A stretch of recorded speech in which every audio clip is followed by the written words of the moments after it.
அண்ணா அரவிந்தனே கூப்பிடுங்கண்ணா. Hey, ஏன்டா சகல நல்லா இல்லையா? லண்டன்ல படிச்ச நானே இந்த அளவுக்கு லோக்கலா இறங்கி பேசுறேன்னு நீ பெருமை பண்ணுண்டா. இத பாரு, இனிமே இந்த சார் அண்ணா இந்த ஃபார்மாலிட்டிஸ்லாம் வேண்டாம். சகல ஓகே? ஏண்டா உனக்கு எவ்வளவு கொழுப்பு இருந்தா ஏன் குழந்தையாவே கரெக்ட் பண்ணிருப்ப? ஆமா, எப்படிரா தேனு அப்பெல்லாம் யாரு கூடயும் அட்டாச் ஆகிற பொண்ணே இல்லையே. டேய் சொல்றா, எப்படிரா கௌதா? என்னண்ணா? டேய் என்னடா சொல்லு. ஓ, அக்கா இருக்கான்னு ஃபீல் பண்றியா? டேய் அவங்க என்ன வயசானவங்களா? இந்த ஜெனரேஷன் தான்டா.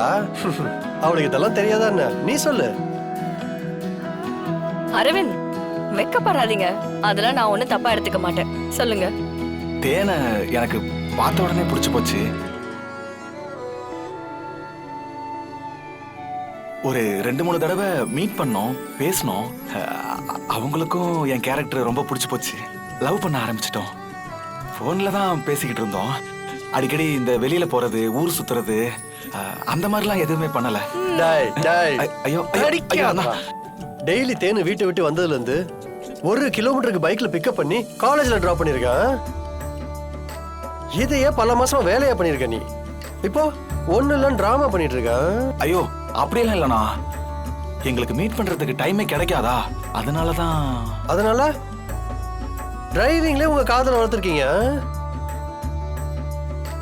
தமிழ், தேனு எத்தனை நாள் காலேஜ் கட் அடிச்சிருக்கான்னு உனக்கு தெரியுமா? ஐயோ அப்படியெல்லாம் இல்லண்ணா. டெய்லியும் காலேஜ் போயிடுவா. ஒரு நாள் கூட காலேஜ் கட்டடிச்சதே இல்லண்ணா. நம்பிட்டேன்டா தம்பி, நம்பிட்டேன்டா. தேனு ரொம்ப தங்கமான பொண்ணுண்ணா. சத்தியமா சொல்றேன். அந்த பொண்ணு என் லைஃப்ல வந்ததுக்கு நான் தான் கொடுத்து வச்சிருக்கணும்ண்ணா. கரெக்ட் தான், கரெக்ட் தான். தேனு தங்கமான பொண்ணுதான். ஏன்னா அவ அவ அக்கா அளவுக்கு அவ்வளவு வாயனைலாம் கிடையாது.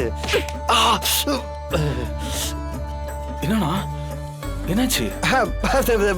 ஒண்ணு இல்ல, ஒரு கொசு மிதிச்சிருச்சு, கடிச்சிருச்சு. நீ மேல சொல்லு. ஆனா நான் சொல்ல வந்த விஷயத்தையும் மறந்துட்டேன் பாருங்க. பைக்ல வந்துட்டு இருக்கும் போது வழியில இல்லண்ணா, வழியில வரும்போது பிரபுவும் வர்ஷினியும் பேசிக்கிட்டு இருந்தாங்க. அத சொல்லதான் வந்தேன்.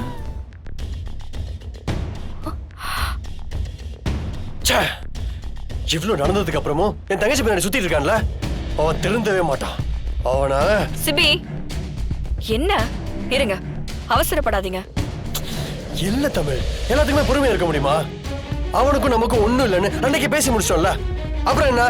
சிபி, 2 பேருமே தானே மீட் பண்ணி பேசிருக்காங்க.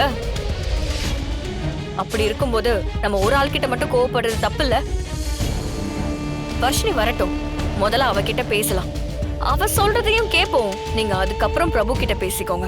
எல்லாத்துக்கும் ஆத்திரப்பட்டுக்கிட்டே இருந்தீங்கன்னு வைங்களேன், அப்புறம் தப்பு தான் நடக்கும். நான் சொல்றதை கேளுங்க. ஷிட்.